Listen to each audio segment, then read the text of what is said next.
Hello everybody, it is Pace for JSO, and I'm back with day 3 of my E3 2016 coverage. Today is the last big day for game announcements because it's the last day with a press conference. There are a few more days, which I believe some more news will be coming out about what we've heard from the press conferences and from the smaller companies. But today's the last big day, and today only had one press conference, and that was the Nintendo press conference. And it wasn't so much a press conference, it was more of they hung out in like a treehouse type room, and they talked about what's to come with Nintendo. So just a correction from last day's video.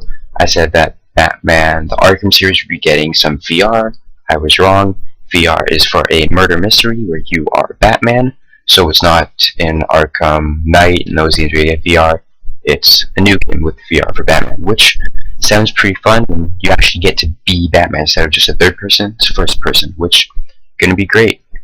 So, first thing about Nintendo's press conference, the new Legend of Zelda game finally has a title. It is called Breath of the Wild, and it's going to be Legend of Zelda. This time it's going to be open world, so you don't need to do certain dungeons in a certain order.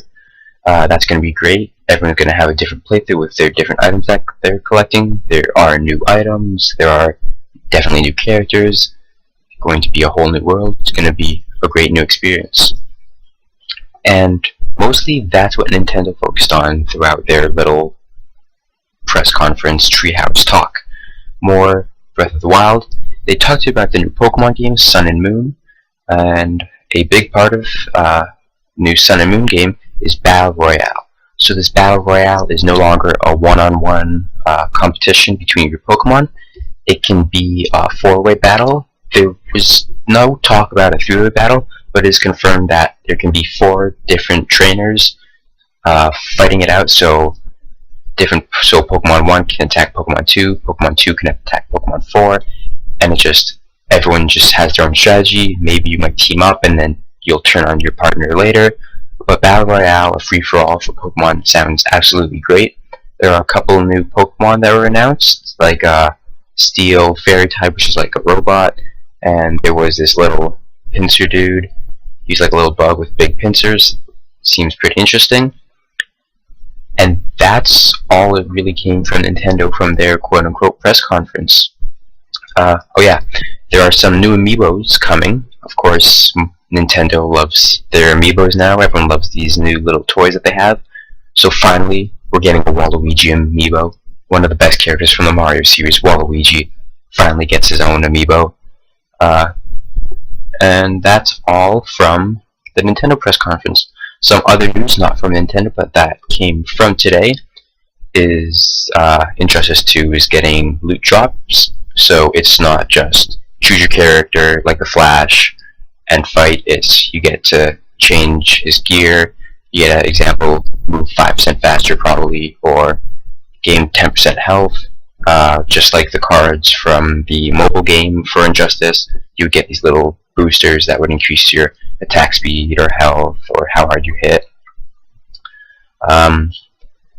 Those were all the big parts. Other smaller stuff, like there's some gameplay for the new Ghost Recon game.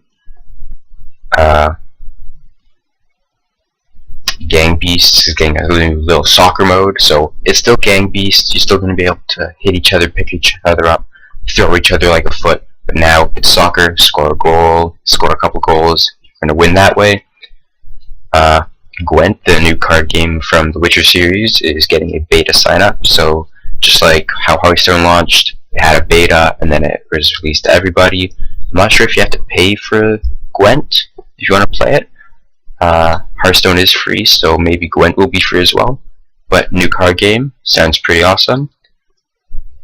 And what I talked about on day 1 about Frank West and his maybe like robot suit, it is confirmed that you get to mod your body. So maybe if you want a hook for an arm, you could maybe put a hook on. If you want a peg leg, put yourself in like 2 peg legs, try to fall on your face. Sounds like a lot of fun. Also, a game that didn't get much coverage when it was first released, and no one was really expecting it, but Bulletstorm is supposed to be getting a remaster, so that game where you kill with style by using your whip, you like grab enemies, pull them towards you, or like throw them into the air, kick them off the map, or like kick them into a wall that'll explode, or put a bomb on one, kick them into a group of enemies, explode the bomb. So many different ways to get these kill with style points. Bulletstorm was great. It just didn't get a lot of coverage, so shame for that. But other than that, that's all that came from day 3 of E3. At the end of E3, after it's all over, I will give my own remarks as to how I think this year's E3 went. So far, I think it's okay. Nothing too special about it, but I'm pretty hyped for a bunch of the new games that are coming out. So that's it. I will see you next time. Remember, I love you.